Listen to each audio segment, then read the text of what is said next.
Every prophet has a disciple, and Az-Zubair is a disciple of mine. Soon the general engagement ensued, and the fight of the two parties grew fierce. Everywhere on the battlefield the strain of the fight was centered around the carriers of the standard. After the death of their leader, Talha altered the mission successively. Talha's brother ran forward and seized the standard, which lay by the lifeless body of his brother, chanting, "The standard bearer has the right to die its shaft in blood, till it be beaten in his hand." Hamza bin attacked and dealt him a blow that cut his arm and shoulder and went down to his navel to uncover his lung. The standard was raised up again by Abu. Waqas shot him with a deadly arrow that hit him at his throat and made his tongue hang out, breathing his last. In another version, it was narrated that Abu stood up and challenged the Muslims to fight him. Ali went forth, they exchanged 2 blows. Then Ali gave him a terminal blow that finished him off. Musafi then hoisted the standard, but was soon shot with an arrow by Asim. Followed him, picked the banner and lifted it up, but as Zubair bin attacked him and managed to kill him. Their brother Al-Jalas lifted the banner up, but Talha stabbed him to death. They also said that it was Asim who managed to deal a terminal blow to him. All those 6 people killed round and in defense of the standard belonged to one house, and the house of Abi Talha. Another man from Badi, called Atat, carried the standard, but he also was killed by Ali. Others said it was Hamza who killed him, but not Ali. Then it was Shureh who was killed by Kuzman. He was a hypocrite who fought for prestige only, not in defense of Islam. Abu lifted the standard up, but he was killed by Kuzman too, a son of Shah Habil. It again, and was also killed by Kuzman. So we see that 10 fighters of Bani, the standard bearers, were annihilated, seeing that none of survived to carry the standard. A slave of theirs, called Suwab, came to raise it.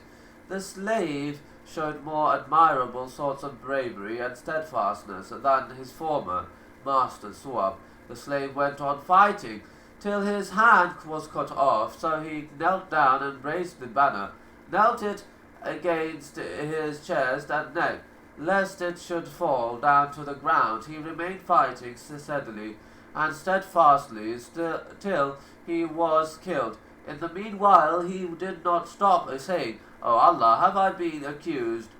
After the death of the slave Suwab, the standard fell down to the ground and remained there, as there was no one to carry it, whilst the brunt of the battle centered around the standard. Bitter fighting was going on everywhere on the battlefield.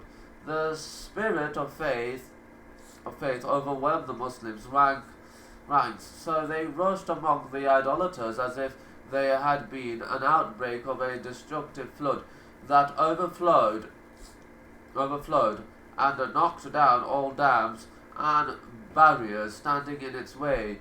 I seek death. That was their announced motto on Uhud Day. Abu Dujana, recognized by the red band worn round his head, came forth fighting with the sword of the Messenger of Allah. He was determined to pay its price at all costs. He killed all the idolaters that stood on his way, splitting and dispersing their ranks. As Zubair, I felt angry and discouraged when the Messenger of Allah refused to give me the sword but gave it to Abu Dujana. I said to myself, I am his paternal cousin, the cousin of his aunt Sophia, a Qurayshite. Besides, I was the first who demanded it, and yet he favored him to me. By Allah, I will watch how he will use it. So I followed him. I saw him take out his red band, and wear it round his head. Seeing him like that, the helper said, Abu Dujana had worn the band of death. Then he set out, saying loudly, I am the one my intimate friend made covenant with when we were under the palm trees on the mountainside. The covenant that we made was that I should not fight at the rear, but fight at the front heroically, with the sword of Allah and His Messenger. No one stood in the way of Abu Dujana, but was killed. There was a man among the idolaters whose only target was to finish off the wounded Muslims. During the fight, Abu Dujana drew near that man, so I implored Allah that they might engage in combat. They in fact did and exchanged 2 sword strokes. The idolater struck Abu Dujana, but he escaped it, and it pierced into his leather shield. The idolater's sword now stuck to it. Abu Dujana struck him with his sword and killed him. Into the thick of the battle, he rushed to kill a person who was inciting the enemy to fight the Muslims. Upon this, the person shrieked, and lo, it was a woman. Abu Dujana spared her, saying, I respect the Prophet's word too much to use it on a woman. The woman was hid, describing the same incident. As Zubair, I saw Abu Dujana raising a sword over the parting part of Hind's head. Then he moved it off. I said to myself, Allah and His Messenger know best. Know why he acted like that. Hamza displayed wonderful feats of gallantry against the overwhelming odds, which stood unparalleled and created consternation and confusion in the disbelieving host. Heroes dispersed off his way as if they had been tree leaves blown away by strong wind.